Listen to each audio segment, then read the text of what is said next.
ঢাকায় যখন গত বছরের 16 জুলাই প্রথম প্রতিরোধ হয়েছে, তার একদিন আগেই আপনারা ছাত্রলীগকে প্রতিরোধ করেছিলেন। চট্টগ্রাম হচ্ছে প্রতিরোধের শহর, চট্টগ্রাম হচ্ছে লড়াইয়ের শহর, এবং আমাদের এই রাজনীতি আমরা সূচনা করেছিলাম এই চট্টগ্রাম থেকে। চট্টগ্রামের প্রতিটি উপজেলায় আমরা গিয়েছি, প্রত্যেকটা উপজেলায় আমরা দরজায় আমরা কড়া নেড়েছি। জাতীয় নাগরিক পার্টির পথসভা শুরু হয়েছিল এই বীরচট্টলা থেকেই। প্রিয় সহযোদ্ধা, আমি আপনাদের দিকে তাকাচ্ছিলাম এবং একটা জিনিস দেখছিলাম, এখানে আপনারা বেশিরভাগ যারা আছেন সবাই আমাদের সমসাময়িক। আমরা সফলভাবে আমরা স্বৈরাচারের পতন ঘটাতে পেরেছি, কিন্তু আমরা সফলভাবে রাষ্ট্র গঠন করতে পারিনি। আমাদেরকে এখন রাষ্ট্র গঠনে মনোযোগ দিতে হবে। প্রিয় চট্টগ্রামবাসী, যারা অতীতে আমাদেরকে শাসন করেছে তারা জানতো যে তারা দিন শেষে বাংলাদেশে থাকতে পারবে না। তারা হয়তো ভারতে পালিয়ে যাবে, অথবা আমেরিকা পালাবে, অথবা লন্ডনে পালাবে।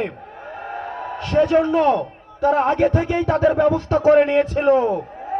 তারা তাদের সেকেন্ড হোম বানিয়েছে, তারা তাদের থার্ড হোম বানিয়েছে। কিন্তু আমরা যারা বাংলাদেশে থাকবো, আমাদেরকে বাংলাদেশকে নিয়েই ভাবতে হবে।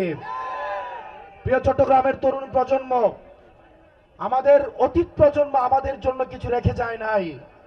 তারা আমাদের একটা ভঙ্গুর অর্থনীতি দিয়ে গিয়েছে, একটা ভঙ্গুর শিক্ষা ব্যবস্থা নিয়ে দিয়ে গিয়েছে, তারা আমাদের একটা ভঙ্গুর স্বাস্থ্য ব্যবস্থা দিয়ে গিয়েছে, আমাদের মধ্যে সাম্প্রদায়িক সংঘর্ষ দিয়ে গিয়েছে, আমাদের মধ্যে কলহ দিয়ে গিয়েছে, পাহাড় বনাম সমতল সংঘর্ষ দিয়ে গিয়েছে। আমরা যারা এই প্রজন্মের রয়েছি, আমাদেরকে দায়িত্ব তুলে নিতে হবে। এই সব সমস্যার আমাদেরকে সমাধান করতে হবে।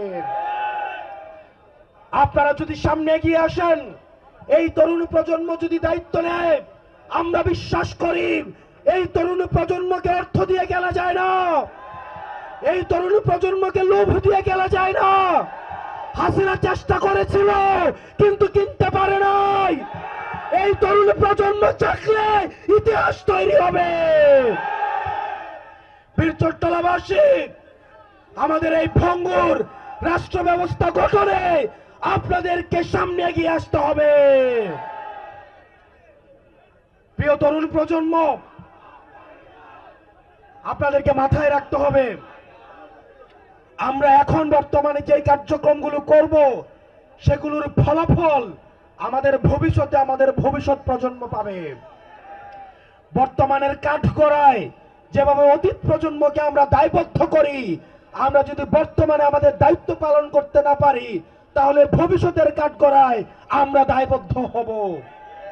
সেজন্য আমাদের একটা নীতি নির্ভর রাষ্ট্র লাগবে, একটা ইনসাফ ভিত্তিক রাষ্ট্র লাগবে, যেই রাষ্ট্র ব্যবস্থায় স্বাস্থ্য, শিক্ষা, অবকাঠামো, কর্মসংস্থান, সাম্প্রদায়িক সম্প্রীতির মধ্য দিয়ে একটা গ্রহণযোগ্য এবং বাসযোগ্য বাংলাদেশ গড়ে উঠবে।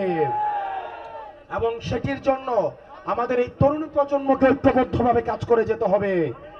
আমাদের মধ্যে বিভাজন করার চেষ্টা করবে, আমাদের মধ্যে বিভিন্ন রাজনৈতিক দলের মধ্যে বিভাজন করার চেষ্টা করবে।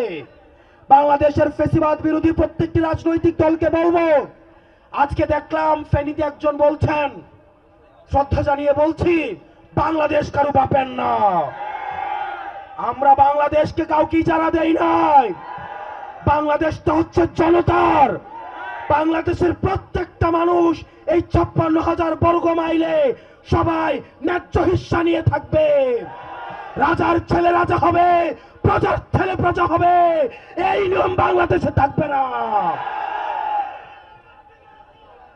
প্রিয় চট্টগ্রামবাসী, আমাদেরকে ঐক্যবদ্ধভাবে কাজ করতে হবে। চট্টগ্রামে আমরা বারবার আসবো, আমরা বারবার ফিরে এসেছি। বাংলাদেশ যখন পথ হারায়, চট্টগ্রামবাসী তখন প্রতিরোধ করে।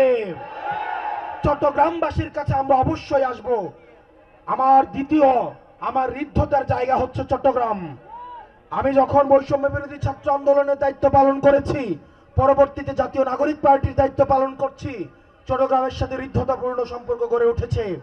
আপনাদের সবার কাছে আমার আহ্বান থাকবে সাংগঠনিক গাঁথুনি শক্ত করার জন্য আপনারা ওয়ার্ডে ওয়ার্ডে, আপনারা উপজেলায় উপজেলায় গ্রুপিং দলাদলি বাদ দিয়ে বাংলাদেশের স্বার্থে, এনসিপির স্বার্থে সবাই ঐক্যবদ্ধভাবে কাজ করুন। আমরা জানি যারা আপা বলেন যে পথটা লম্বা, অনেক চ্যালেঞ্জিং, কিন্তু আমরা যদি ঘুরে দাঁড়াই তাহলে ইতিহাস তৈরি হবে। আপনারা সবাই ভালো থাকবেন, সুস্থ থাকবেন। আমরা সবাই একসাথে বলবো ইনকিলাব ইনকিলাব ইনকিলাব ইনকিলাব। কথায় কথায় বাংলা ছাড়, এ বাংলা কি তোর বাপ দাদার? ইনকিলাব ইনকিলাব।